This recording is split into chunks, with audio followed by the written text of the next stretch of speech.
亲爱的观众朋友们，大家好，欢迎大家来到天津卫视大型情感节目《爱情保卫战》。登录微信搜索"爱情保卫战"官微视频号，每天晚上8点到10点呢，我们会开直播，我们的情感导师都会在线帮您答疑解惑，欢迎大家和我们连线。接下来，我们一起来认识我们今天强大的情感疗愈团成员，欢迎各位老师。大家好，我是于波红。爱情它本身就是一种生命，爱情还是支配生活的一种力量。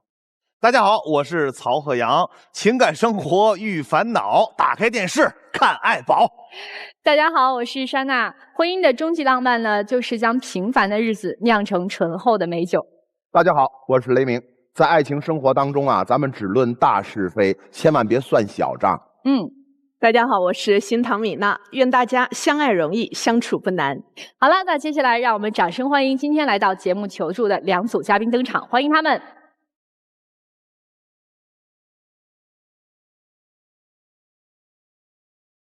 本期第一对情感嘉宾，范先生33岁，来自河北，公司职员；张女士32岁，来自河北，公司职员。他们遇到了怎样的情感困惑呢？你觉得你们的婚姻出现了什么问题？我们结婚9年了，有2个可爱的女儿，本来觉得这样挺幸福的，但是现在也是过得一地鸡毛。我们的矛盾主要来自于脾气秉性不合，不能互相理解和包容。我做什么他都不满意，每天争吵不断。他对我和孩子极不负责任，我想和他离婚。今儿好像张女士是想要跟他分开。生活中大大小小矛盾太多了，积攒下来，我觉得失望越攒越多。不想过了。是真不想过了，还是吓唬一下他？就是真不想过了。你看，听你的声，真不想过。好了，我们知道了哈。那大小矛盾都有啥？谁想先说？他这个人爱喝酒，喝完酒还撒酒疯打人。啊？打谁呀？他打我，打孩子，动手啊！对，连孩子都打。是之前有一次，在家里喝酒，他把朋友都叫来了，喝到后来那些瓶瓶罐罐的都倒得东倒西歪，我就想稍微收拾一下，结果他上来就踹我一脚，还扇我一巴掌。孩子在旁边看见了，就想抱着爸爸，结果他把孩子也给打了。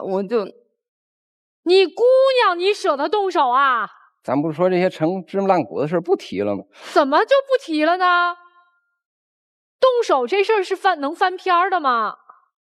也确实认识到自己的错误了，也道过歉了，跟孩子也说过了，确实不应该。就这一次动手，还是说他经常会动手？他之前还有一次玩游戏的时候，然后我擦地，可能是碍着他了还是怎么了，他也是踹了我一脚。这没喝酒吧？啊？我觉得他应该是清醒的，我不知道他在外面喝没喝。我天哪，哥们儿你怎么想的？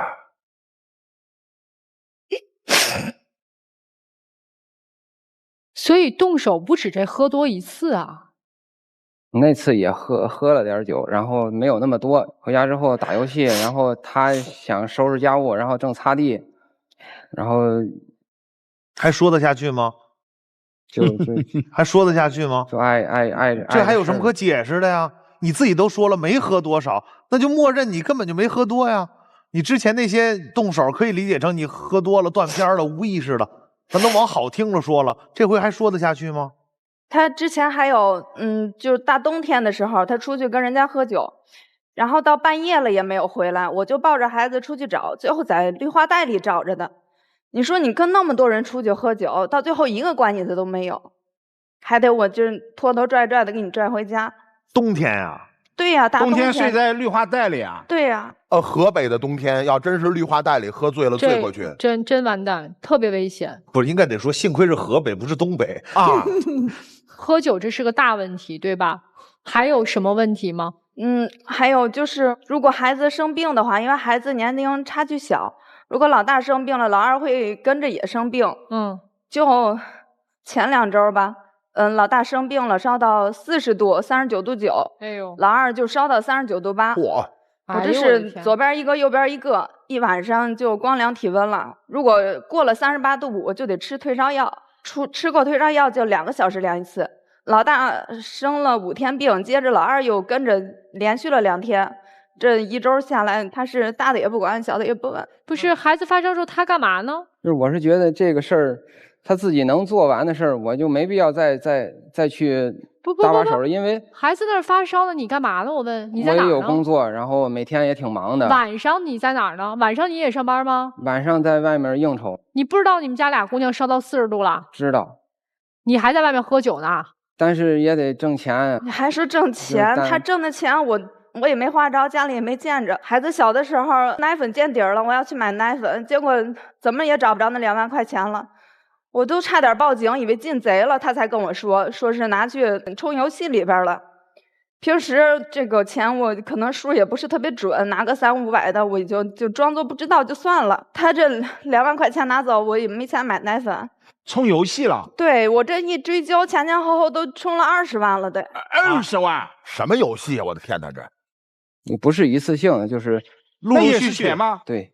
你说你这20万，你干点什么不行？游戏充了20万啊！你是在不同的游戏上总共花了20多万，还是在某一款上？就一款。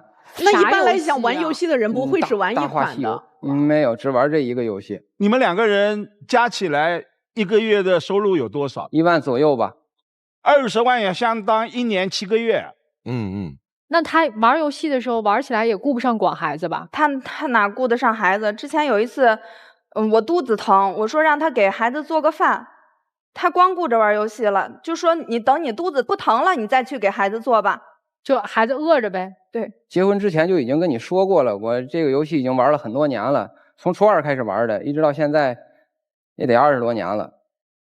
然后我感觉游戏就是我的精神支柱。所以你跟游戏过呗？你娶老婆生孩子干啥呀？我说想给孩子报个兴趣班，他就死活不愿意，最后也就都停止了。因为我觉得那个没有用，孩子那么小，孩子也不懂什么是琵琶，琵琶是干什么的。报了之后，孩子每次去上课都哭，因为孩子这么小，他理解不了那些东西。每次去上课都哭，放学也哭。他对孩子怎么样？他对孩子挺凶的，孩子都怕他。怎么凶啊？之前有一次开家长会，他去的，然后老师就点了孩子几句，回来就给孩子揍一顿。孩子现在见着他就害怕。几岁的时候啊？上1年级的时候，7周多。平时孩子如果比如说不听话了什么的，他也会动手吗？对。是经常性打孩子啊？比如说写作业的时候，孩子有可能会稍微走神儿，玩铅笔橡皮，然后他就照着孩子就扇一巴掌。扇脸啊？这个肩膀这儿。你爸妈知道你这样？知道你这样对老婆对孩子吗？因为我小时候也总挨打，就是学习不好了，或者说在学校里老师被老师批评了，也是总挨打。然后我就感觉就是棍棒底下出孝子嘛，然后孩子不听话就得打，就像那个小树一样，你长了杈了就得给砍下去。修理小树杈这个事儿，可能你有什么误区吧？什么叫修理树杈？是让孩子像小树一样自由茂密的生长之后，当他逐渐成型了，发现有这个枝枝蔓蔓需要修理的才会修理，不是他刚刚出一个杈，你觉得不对就给他削了，那最后长出来的是一根棍儿。您是不是有什么误区啊？孩子才这么大，上来就修理。哎，你原生家庭，你爸和你妈的关系怎么样啊？挺好的。是这样吗？挺好的。你跟公婆的关系怎么样啊？我们刚结完婚的时候是跟公婆一起住，后来就也不一起住了，就自己住了。为什么不一起住了？比如有一次，公婆出去办事儿，晚上回来，9点多了，说让我给做饭。我说都这么晚了，你就再做复杂的那就更晚了，就简单煮个面吧，吃完了早班休息。结果他就不高兴了，他们就嫌我不会做饭，然后我们就吵起来了。后来公婆就说，要不你们自己去住吧，你也别跟我们一块儿住了。什么也不干，在家里头没有达到他自己理想的儿媳妇的那种状态。就是说做饭这个事儿吧，一开始其实我也是想做的，然后买了好多食材调料，跟着教程也细心的做了。结果做出来之后，这个也嫌不好看，那个也嫌不好吃，我一看我也就别做了，还浪费东西，就点外卖吧。所以也就是说，其实你跟公婆的关系一般。对。所以被公婆赶出来了以后，你们在外头住了，那吃饭是谁做呀？就点外卖。吃饭他点外卖。你们点外卖点了这么多年？就是他总点外卖，有时候我在家我可能就做，然后我不在家他就点外卖。结婚已经有9年，基本上我看这都吃的有7年外卖了。就要上班嘛，孩子上学，孩子报了接送站，然后其实就做个早饭然后等于中午和晚上偶尔放假了，在家里就点外卖。那还是能理解的了。你觉得你们之间现在最大的矛盾是什么呀？我觉得就是他就是对我和孩子极不负责任。你最接受不了的他的是什么？就是他打人打孩子，关键是他孩子那么小，2个孩子都打吗？对，现在老二还稍微好点儿，因为老大要有时候会需要辅导功课，就着急就会动手多一点。他辅导功课啊？就谁有空谁辅导。所以他也是稍微管管孩子的哈，也不是说完全撒手，一点都不管。他紧抓孩子的学习，就是孩子有可能会稍微慢一点，接受能力会没有他自己想象的那么强，他就很着急，他自己要上，他觉得他能教得很好。男士，你有什么想说的吗？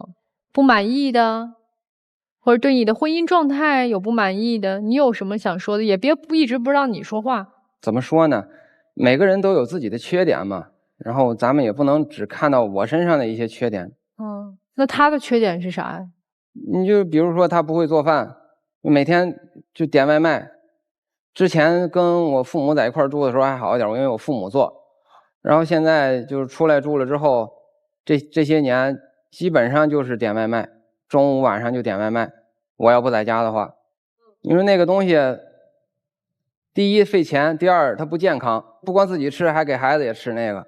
咱就说你做的不好吃，咱不应该学着怎么把饭做好吃了吗？咱不应该迎难而上吗？为什么要知难而退呢？就是不好吃，所以放下手机，我就不做了。少打会儿游戏，咱也学学做饭，是吧？反正2万块钱皮肤也买了，20万皮肤也买了，是吧？你一周在家几天呀？我想请问一下。2、3天吧。一周7天，有4天都需要应酬是吗？你的工作都需要晚上去跟客户应酬是吗？差不多。那你这天天都在外面应酬，您这工作这么忙，这一个月的收入肯定很多吧？那6000多。多少钱？6000多。一个6000多，你4000多啊，对吧？加起来1万0点。哎呦，所以张女士是咋的？今儿过吗？还不想过了，不想过了哈？你确定啊？不，一点机会都不给了。我觉得可能我自己带俩孩子过更好一点。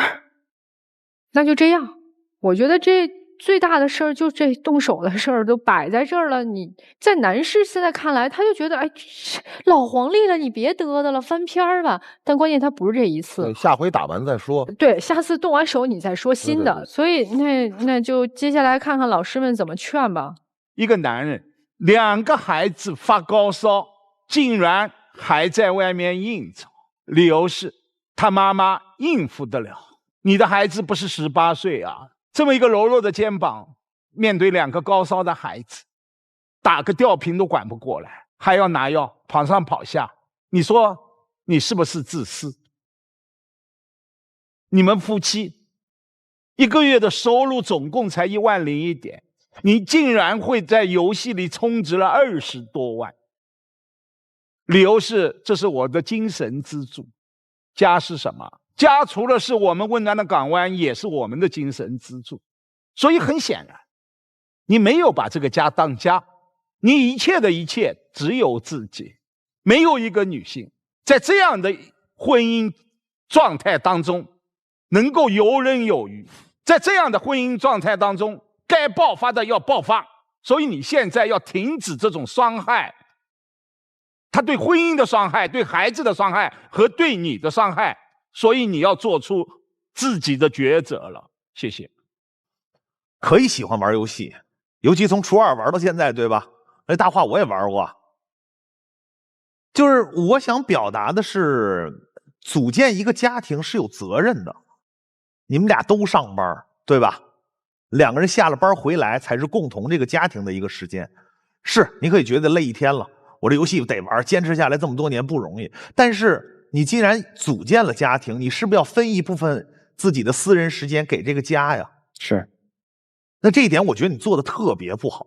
媳妇说：“老公，我肚子疼，要不你给家里做点饭吧？啊，等你肚子不疼了，你去做去。”这不是一个老爷们儿有责任心的老爷们儿能说出来的话吧？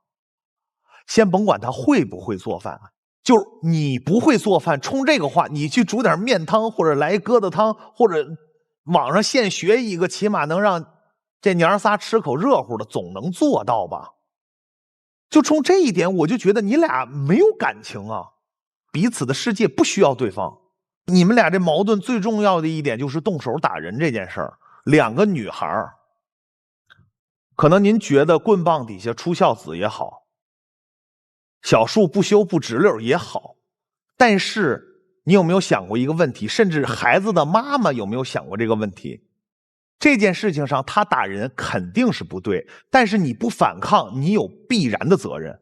这两个女儿长大以后，如果遇到这样的渣男，在家挨打了之后，他们第一反应就是：嗨，我妈都是这么忍过来的，我们也忍吧。你们起到一个好的带头作用了吗？最后送给男士一句话：两个闺女你都觉得得这样，如果要个三胎，或者当年生出一个儿子，这儿子早晚得让你打死，因为你信奉的这个信条是错误的。我说完了，这婚必须得离，其他的什么都不用说，就单凭他喝完酒动手这一点，就必须得走。但是我想说一点，你们婚姻当中的一个画面，刚才我听完之后，我真的是我头皮发麻，就是他说孩子生病发烧的这个画面。我家是一个孩子，我儿子只要生病发烧，我3天晚上不眠不休，而且一定会瘦2斤以上。因为大家都知道发烧之后的流程，我来给你讲一下，先生。你以为孩子发烧让他在那儿睡觉就不用管吗？不，你得时刻监测他的体温，你得给他喂水，你得给他物理降温，你还得给孩子时常换衣服。为什么？因为发烧会出汗，衣服会全湿，湿了之后不换的话就更加难受。他2个孩子，左边一个右边一个，还有如果烧高了的话还得吃退烧药，退烧药能不能咽得下去，会不会吐？好多孩子吃完退烧药会吐，吐完了以后这一床怎么收拾？给孩子物理降温的时候旁边来个搭把手的人都没有，那毛巾是不是得拧？是不是几个小时得换一次毛巾？他得从床上跳上跳下，跳上跳下。你告诉我一句话说他一个人可以完成，我听到这儿的时候我就觉得良心都没有。你在外面喝酒吃饭，美其名曰应酬，你应酬了半天，您做了多大的生意啊？6000块钱，每天在家带娃的妈一个月就只比你少挣2000块钱。您要是一个月往家拿6万也就算了，你拿20万去打游戏，他一个人上班要管2个孩子，你心疼过你老婆吗？还要忍受着你喝完酒之后不定时的动手。所以我说这婚必须得离，没有其他任何的理由，没有任何过下去的必要，就这样。我插一句啊，就是刚才莎娜老师说的这个画面，这个活动我参加过是吧？活动有点开玩笑了，因为我们家也是2个孩子，这2个孩子有的时候这个病毒是交叉感染的，是的，大的病了传染给小的，小的好了可能又传回大的了，所以你不见得他们这个生病的这个周期会短，对，可能会交叉的时间越来越长，除非2个同时控制住。晚上我也不睡觉了。你还在外面应酬吗？不敢应酬了，只要没有特别重要的事，我可能几乎我都不参加了。我因为甚至相信你可能演出都请假了。对，家里有老人的情况下，我也不敢出去。为什么？这凌晨1、2点的时候，老人累的一天不行了，老人躺下休息了。如果半夜孩子如果发烧了，需要物理降温什么，我是第一时间手机这边叭一亮，我马上冲进去打水。对，晚上要保持水一直是热的。是的，兑好了恒温，拿着毛巾端进去了。我媳妇儿就是拿起擦。擦完之后，把毛巾往盆里一扔，我拿起来接着去换水，换热的，接着擦。就这一晚上，直到所有的事儿都做完了，早上起来3、4点的时候，我媳妇说可以睡了，孩子稳定了，不烧了，我才去睡觉。然后手机都不敢开震动，开着响铃。如果这边突发有事，手机一响，马上就起来。为什么？第一，咱们是父亲；第二，就是他一个人照顾不用2个孩子，一个孩子。你都得都得尽心尽力去盯着。我参加完这一次之后，我都觉得懵，我又插不上手，但是我都尽量的去帮忙，他都忙不过来。你想想，他一个人怎么去忙这个事儿？所以后来默认，只要孩子生病了或者家里有什么事儿了，你哪怕不需要你干什么，我也在家待命。晚上直到全家都稳定了，我再开始睡觉。老范，你来这儿的动机说说。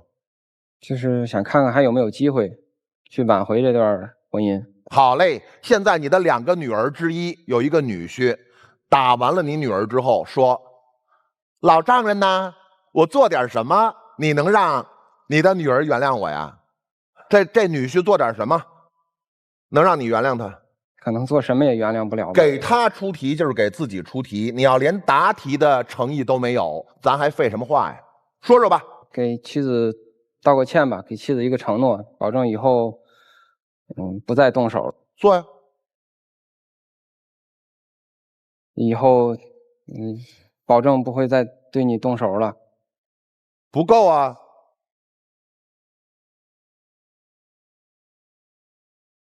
我保证再也不打你了。这就是你做的限度。我马上结束发言，我结束发言就到下一位。还是你打算做点别的什么？做得更多一点，做得更真诚一点。我在等。好了，咱不等了。好嘞。我是建议您做一个好前夫和行使好探视权。平时您反正是还能够做饭的，闲的时候做饭嘛，做点饭给孩子们吃，在探视的时候也还能够一家人其乐融融的。什么时候能探视呢？就是在清醒的时候，任何酒醉之后不能够参与探视行为。并且因为你有2个孩子，所以我建议啊，做一个好前夫，咱工资的1/2交给前妻，来完成这样的一个抚养费。先生哈，我不能够说我对您有多么的厌恶，因为您应该也是那一批被打着长大的孩子，跟我一样，跟在座可能很多老师都一样。我们中华人民共和国未成年人保护法是1991年才开始的，然后呢是进行了足联的这样的一个修订。直到现在哈，已经是我们在实施的这个版本里头第17条的第1条，就是明确的说了，未成年人的父母或其他监护人不得实施以下行为。第1条就是虐待、遗弃、非法送养未成年人，或者对未成年人实施家庭暴力。所以我们过去那些古话，在未成年人保护法出台之前，它算数。但是从未成年人保护法出台之后，我们已经不能够再允许任何人对孩子实施家庭暴力，不管大家是以这个我为你好，什么小树不打不直溜，这些都已经不行了，全叫违法。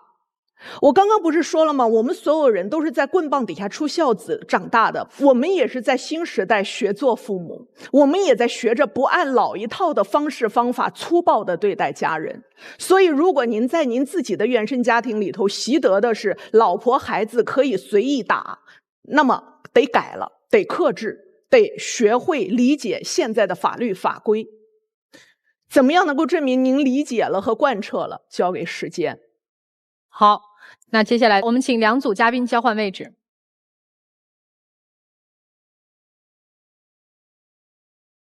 本期第2对情感嘉宾，王先生36岁，来自山东，自由职业；蔡女士36岁，来自山东，销售。他们遇到了怎样的感情问题呢？你觉得你们的婚姻出现了什么问题？我们结婚13年，有一对儿女，经济压力过重，让我们一度感到窒息。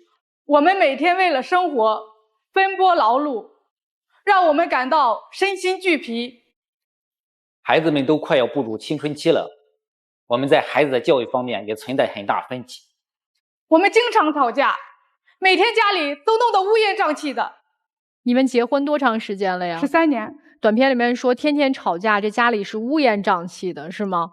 就是我们家在社区里面开了一家小超市，经营5年的时候啊，我就想给超市啊重新装修一下，花个2万块钱换换地板、换换货架什么的。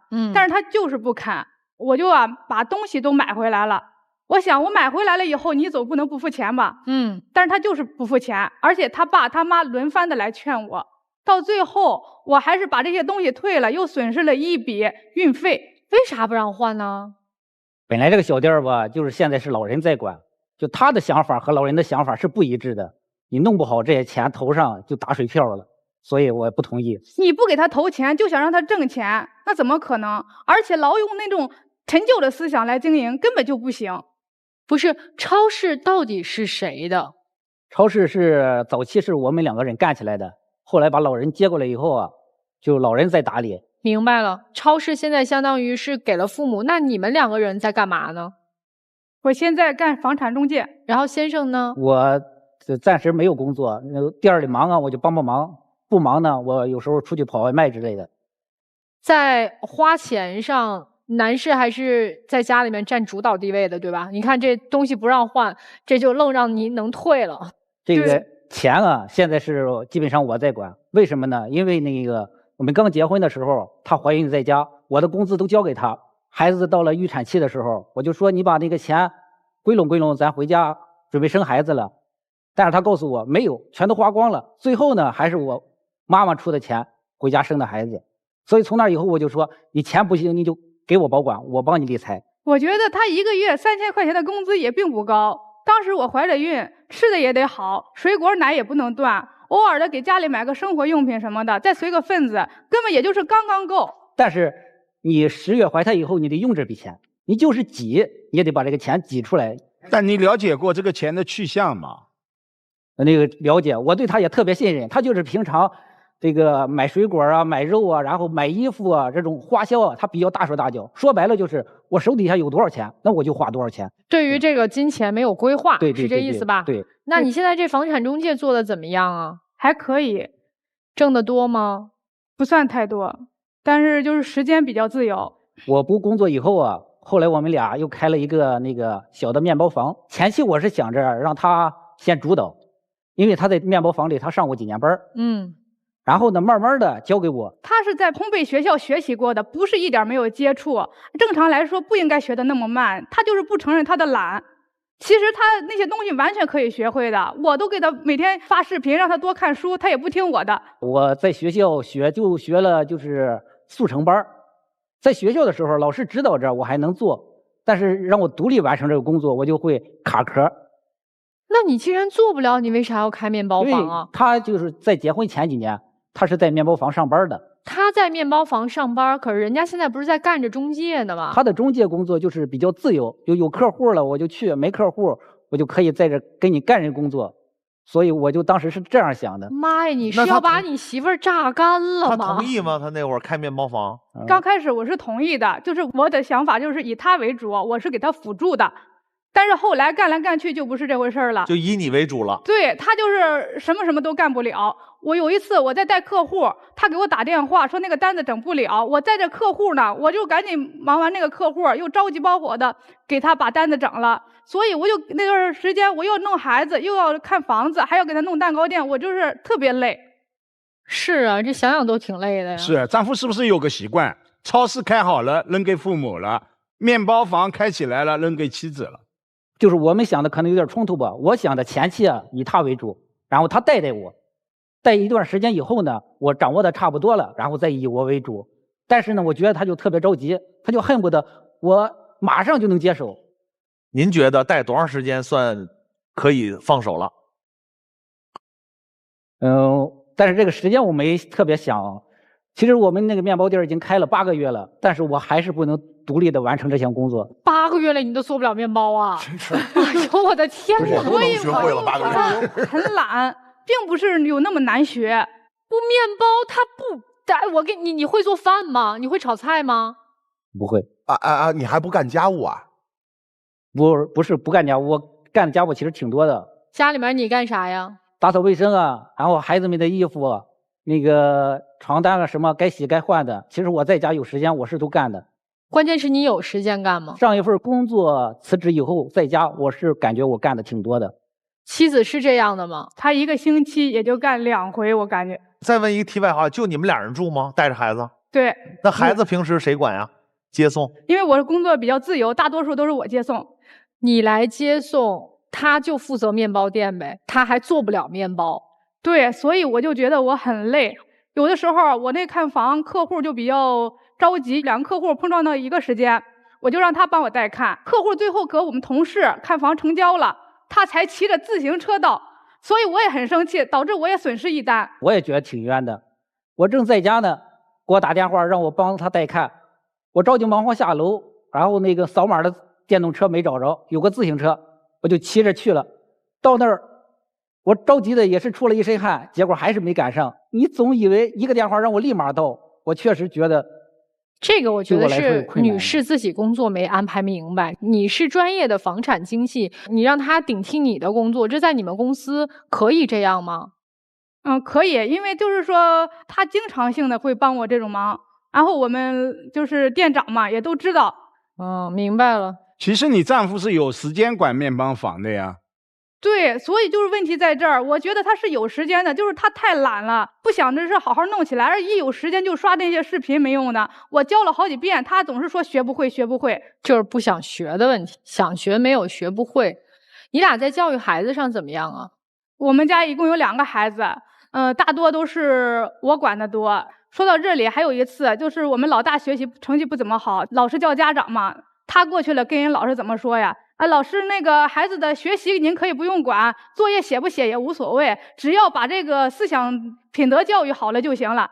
你说这个话让老师听见了，人老师怎么教育孩子？你说让孩子听见了，孩子怎么想？那我作业以后就可以不用写了呗，上课我也可以不用听了呗。其实老大就从小就不爱学习，他现在就上初中了，原来也管过，除了生一顿气外，根本就没有什么效果。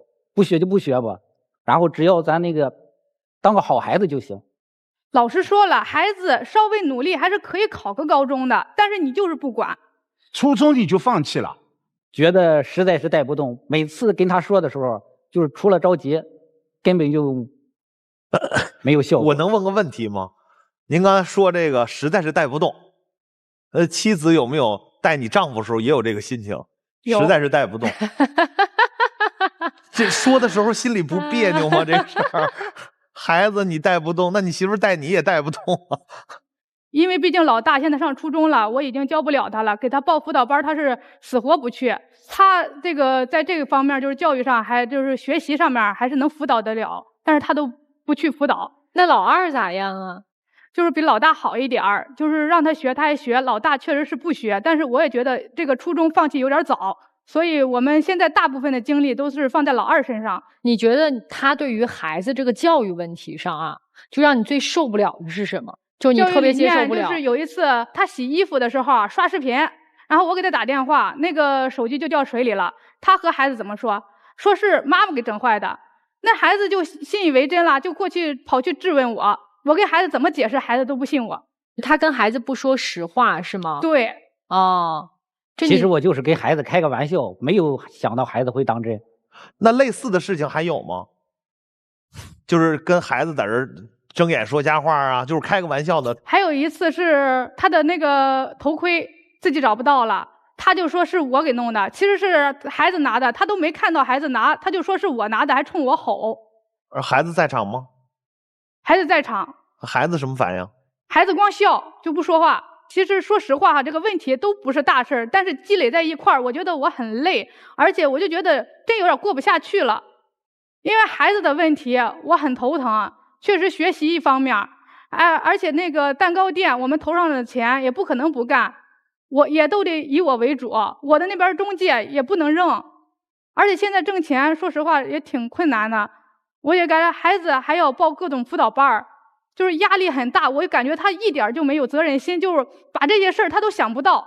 他只要是我想干我就出去干，我不想干我就在家玩会儿游戏。因为上次打游戏还和客户发生了口角问题呢。那是意外，就是那哥们儿喝多了吧，他来买烟，然后我在打游戏嘛，我就有一句没一句的跟他搭，然后他就认为我不尊重他，吵起来了。对，他就吵，对，有点想动手的意思。最后还买了酒给人家赔罪了又，因为毕竟我们在那开超市嘛，人家是业主，不想闹得太僵。那先生，我想问您一下，你平时在蛋糕店也忙不了，带看房也赶不到，那你也就是说你在家待的时间是比较多的哈？其实我在家待的时间并不多，就是有时候在那个面包房里，我干不了活就盯店你干不了活你盯啥呢？就是来了客户啊，我给你简单的介绍一下，有些我干不了的工作，我就跟他打声招呼，然后让他过来。雇人了吗？蛋糕房没有雇人，自己烤是吧？那现在赚钱吗？蛋糕房不赚钱，只能说勉强维持吧。他特别爱打游戏，孩子作业也不管，超市里也帮不上忙，晚上打到半夜，第二天上班根本就没精神状态，睡到很晚就。然后打游戏是我压力太大了，你觉得我天天玩，其实我也是有压力的。谁没有压力？我也有压力，那我不也得管孩子吗？你现在受不了了吧？太累了。对，就是太累了，因为我还要照顾孩子，2个孩子他都不管。我觉得就是我这1年没工作，就好多对我怨言特别多。后来我就面包店我也不常去了，送外卖啊什么的，能抓紧挣点钱贴补一些家里。不是，我问一下，他每天送外卖几个小时啊？5个小时吧。每天送5个小时，只送5个小时啊？对，就半天以后就不干了。对，往家交钱吗？他送这外卖？因为我们家钱都在他那管着。就是拿没拿回钱来，你也不知道。应该是拿回来了。应该是。你现在根本不知道他手头有多少钱啊？我不知道。那你卖房子中介的那些钱，你都还交给他了？对。那你心里有数，自己交了多少给他吗？没数。我其实每到一段时间或1个季度或几个月，我都会向他就是说一声，咱家现在还有多少存款？他现在花钱还那么大手大脚吗？在我印象里，他基本还是，你只要有多少钱，等不到月底，他就没有钱，他钱都在你这里，哪来的钱？你怎么花钱呢？刷信用卡。你每个月信用卡账单大概有多少？可能最多我觉得也就2000块钱。好，那么刚刚你说你的压力大，其中有一个问题是来自于孩子还要读很多的辅导班。你问过丈夫吗？我们家有给孩子交辅导班的钱吗？不是，这些钱他都会跟我说的，就是孩子要交费了，或者什么要花钱了。对，我问的意思就是，为什么他会认为我们家没有这个能力给孩子维持辅导班？这为什么会是他的压力，先生？这个压力你能解决其中之一，就是明确的告诉他，我们家有这么多存款，孩子辅导班不是压力，能说吗？我不会给他说这种话，我觉得我说了以后，我怕他会就还是敞开了花。他刚开始的时候啊，就干中介的时候，前几年房产比较好的时候，他1个月能达到1万块钱，然后他给我4000，那6000块钱开工资15天左右，他告诉我没有了，花光了。干嘛了？就是平常的，他买什么东西你接受不了？吃喝，然后做美容、按摩，然后买点衣服、饰品，就是这种东西。他自己挣的钱，他怎么就不配花了？他把钱交给你管，你怎么就不能让你老婆知道你们家挣钱的主力军，家里这个月的补习班钱够不够付？怎么就不能说？我是觉得这个人每个人都是家庭的一份子，都得为这个家庭出力。你为这个家交了多少？对呀。我原来上班的时候，我是平常我是很细的，我基本上不花钱。我平常上班你不花钱，你交多少？不就1个月交3000吗？现在你老婆1个月交4000，比你那时候交的还多。你为什么就不能告诉你老婆你家里存了多少钱？我现在就认定你把这笔钱全部给游戏买皮肤了，1分钱都没有。我认为你手里没钱，所以才害怕老婆盘账。您错怪我了。其实我现在我就要错怪你，怎么了？因为你拿不出事实，讲不出道理。凭什么你可以这样糊弄你老婆，然后又过来糊弄我们？一说就说有，然后一问又说不知道在哪儿，以及不打算告诉任何人。现在只问你一个，能不能告诉你老婆，孩子们补习班的钱有着落，不用有压力？这一句话能不能说？不能说明钱就没了吗？好了，你们俩今天来这儿要干嘛？希望我们怎么帮你解决什么问题？其实我希望的就是他多勤快一点儿，不要懒散，少玩手机，多关注孩子。男士，你有什么诉求？我就是希望他那个能会理财，不要财都在你那儿呢，上哪儿理去啊？花钱不要大手大脚的。他都没钱花呀。这个女士，你每个月的兜里有多少钱啊？我每个月兜里就1000多块钱。那你留1000，剩下的甭管这个月挣5000、挣2000、挣4000，留下1000，剩下全给他，是这意思吗？对。那你大概其能估一下，他能存下多少吗？我估不出来。估不出来，你也没往心里去。就这样吧，你们俩人好，他们俩日子过的，哎呦我的天哪！接下来我们就听老师们怎么说啊，来，你们自己评估一下，你们的婚姻除了指责、除了抱怨，还有什么呢？在婚姻家庭当中，钱的流向，它代表着信任的流向。水管权有时候就像一颗地雷，说不定它就炸了。你们家炸了一次以后，你就收脚了。他会不抱怨吗？在我们眼里，如果一个家庭，你看有一个小超市，家里还有一个小面包房，如果勤劳肯干、努力上进，过日子没有问题呀。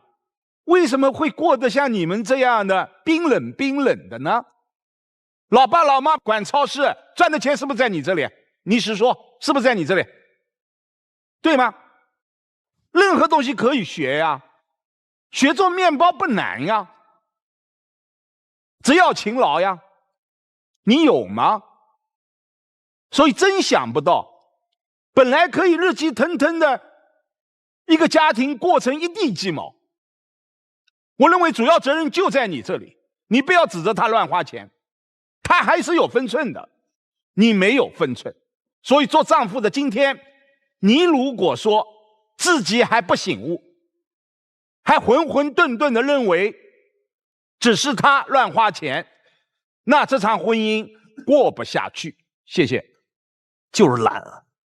其实你是没有压力的懒，超市给父母了，又起到一个赡养老人，又让老人有事情做，然后还能给家里增添收入，这是解决父母的问题了。给媳妇儿开一面包房，是你作为全军统筹，我给你开个店，咱们俩人一块儿想的都挺好的，回头没想到自己坚持不下来，对不对？那这个是你的投资眼光，你觉得开面包房能挣钱，其实它没挣钱吗？还是说你们应该相应投入的劳动力没有跟收入成正比吗？这个思考过吗？您也是不过脑子。他送外卖才能挣几个钱呀？家里开销有多少你都不了解吗？你告诉我不知道给他多少钱，张嘴就来，这家是你的吗？你外边天天埋怨他什么都不干，你累死累活的带人看房又经营面包店的，你不知道一个月你收入多少？我怎么这么不信呢？还是说你不好意思说，你就留1000块钱，剩下的钱全给他了，你是给他留面子呢，还是怎么着？我们又不想听具体你每个月给多少钱，大概其你心里得有谱吧。再反过来说，刚才人家米娜老师说那有问题吗？你可以一直咬死了说他乱花钱，我不想开这口，你刚才是这么说的吧？但是现在牵扯到孩子的教育，你可以跟他说呀，除了孩子的补习班以外，别的别跟我谈，但是孩子补习班的钱我可以掏出来。这句话作为一个父亲怎么就不能说出来？刚才反复追问你好几次，为什么就不能说出来？那孩子是你亲生的吗？就像刚才我乐了，我真的很无奈。你觉得孩子带不动，不就跟你媳妇带不动你一样吗？这个懒是遗传吗？我觉得不是遗传，是你作为父亲的表率就没有做好啊。就你们俩现在这个状态，能把孩子教育到什么高度吗？其实刚才我都想到最好的结果了，您是不是都设计好了？现在家里这样，孩子初中一结束了，可以不上学了，孩子可以继承超市，孩子也可以上面包房收银啊，或者是联系客户啊，这是您想要的吗？传宗接代，培养下一代，孩子最后只能干这3个活，除了这3个，你们俩没有任何能力去帮助他。前提是建立在你们觉得他学习不行，可以不学了，这是父母应该做的事情吗？当孩子越来越大的时候，那就是你们俩的累赘。为什么？因为前期你们没有带好，带不动啊！你们俩自己互相都带不动呢，没给孩子起到一个积极的状态呢，多好！送外卖，送外卖跟自己有一个面包店当老板哪个舒服？您想一想。我说完了。你呀，先生，就是那句话怎么说？干啥啥不行，摆烂第一名。就你站在台上，连讲你自己和你的婚姻，还有你生活当中的这些困难和遇到的问题都说不清楚和明白，然后还自己张罗着要管家里的财务大权，还说你老婆乱花钱。真的说句难听的，人家有乱花的资本，人家挣的比你多呀。他既然糊里糊涂的，你就每个月把你们家的账给他看一眼，拿出银行的流水单，那不都有结余呢吗？余额吗？看余额，这是咱家现在的余额，看到了吗？因为既然你挣不了那么多，你要是说你是那个攒钱的那个匣子的话，那你就得让这个搂钱的耙子看到匣子里面有多少钱呢？他不能每天都这么焦虑啊。要不然就是你心里有鬼，钱去哪儿了？对于一个能力低的人，我实在是没什么可说的。那唯一的能说的就是他老婆蔡女士，我觉得你活该。就你自己揽了一大堆的事儿，全揽到自己身上了，把自己逼到现在这么能干，你把这个男人惯坏了，他显得更无能了。所以当你如果干不了的时候，就学会放手，学会交给他人和指挥他，告诉他干什么怎么干。如果干不好，咱俩就别过了，因为你在这个家里面是丈夫是父亲，你要承担你该承担的一些责任。我很久没说过那段话了。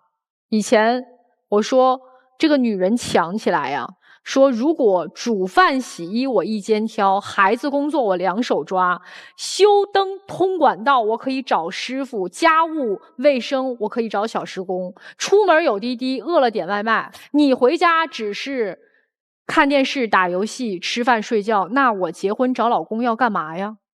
你现在就快够得上了，关键您家有儿子，儿子就是照着父亲的样子长成的。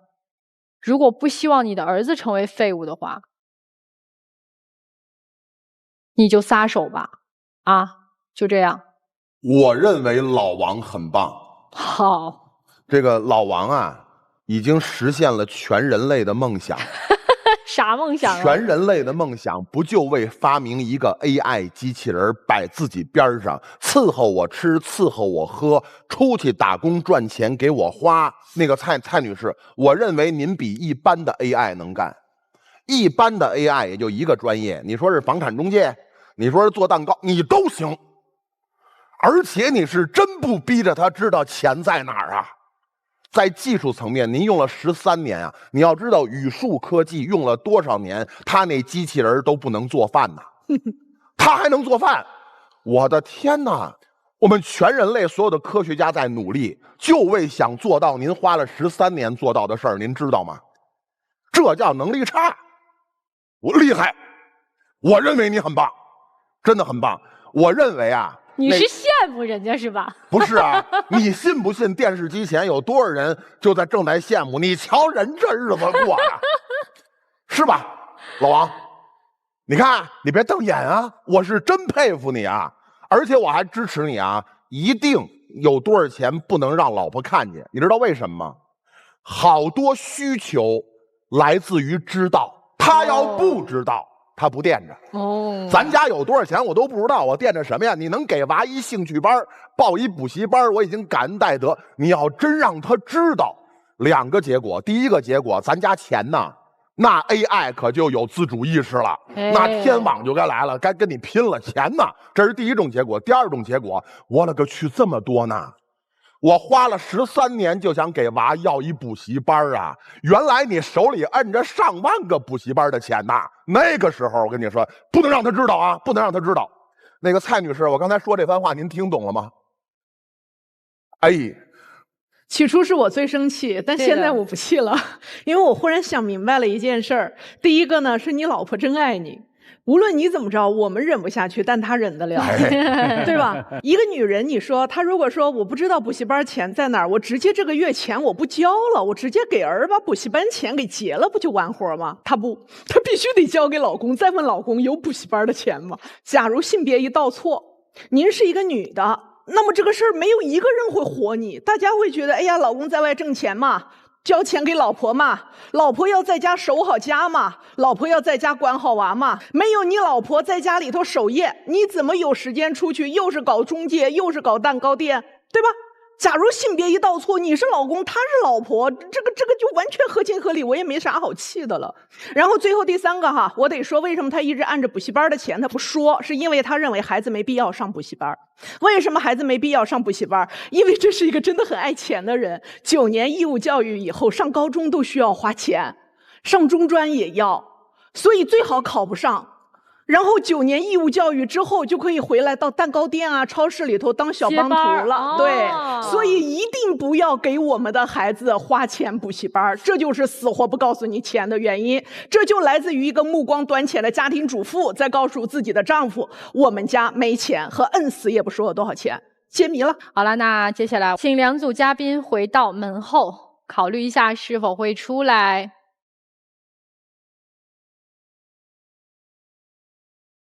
欢迎大家通过金云 App、天津 IPTV 网络电视、万事达手机客户端观看本期节目。同时呢，您也可以登录优酷视频、腾讯视频收看节目的完整内容。欢迎大家登录微信搜索我们爱情保卫战官微视频号，并且呢添加关注。每天晚上8点到10点我们会开直播，我们的导师都会在线帮您答疑解惑，欢迎大家和我们连线。好了，那接下来我们就看一看他俩会不会出来吧。来吧，请开门。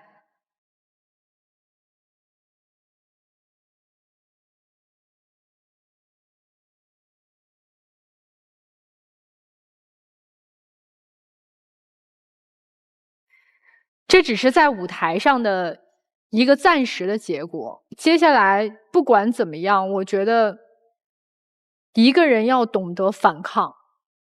真的过不下去的时候，必须要选择决绝的离开，否则的话，生活也就只能这样继续下去了，好吧？要提醒一下，如果有情感困惑想要来到我们爱情保卫战当中参加节目的观众朋友们啊，联系我们的方式非常的简单，大家可以去通过微信搜索我们爱情保卫战官微的公众号、视频号，也可以通过在抖音上搜索我们爱情保卫战的官方账号跟我们取得联系。记着，我们不收取任何的报名费，小心被骗。接下来我们来看我们今天第2组嘉宾，他们2个人怎么选择啊？情感问题无人倾诉，渴望专业的解答与指引，即刻打开微信，扫描屏幕2维码，添加爱宝小助理的微信号。每天晚8点，微信视频号官方直播间，资深情感导师暖心陪伴。前100名添加的朋友还可以免费领取情感沟通课。让我们助您解锁生活幸福秘籍。好，我们一起来看我们今天第2组嘉宾会不会出来呢？盼着吧。3、2、1，请开门。不要出来！天哪！哦，对，他俩是可以继续，可以继续，但永远有一个好奇心，咱们家到底有多少钱？哎，我想问一下女士啊，你真不想知道你家有多少钱是吗？我们都好奇，你不好奇吗？我不太好奇，我其实就想让他改了那些小毛病。人家孩子的抚养费不也是你说的吗？我信以为真了，帮你一起折磨摧残了你老公，结果你这么爱他，人家就无所谓，你发现了吗？我们俩好真多余就行啊，你们俩好就行。我们真多余，来吧，美好发生怎能不看？来，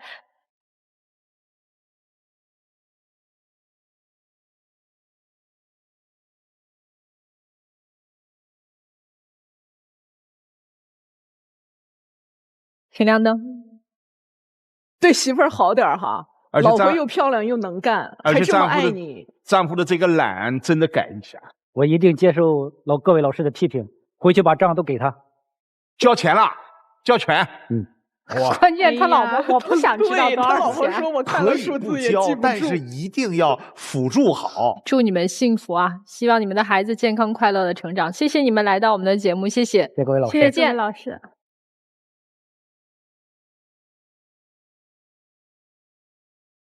情感问题无人倾诉，渴望专业的解答与指引，即刻打开微信，扫描屏幕二维码，添加爱宝小助理的微信号。每天晚8点，微信视频号官方直播间，资深情感导师暖心陪伴。前100名添加的朋友还可以免费领取情感沟通课。让我们助您解锁生活幸福秘籍。我们下一期爱情保卫战再见。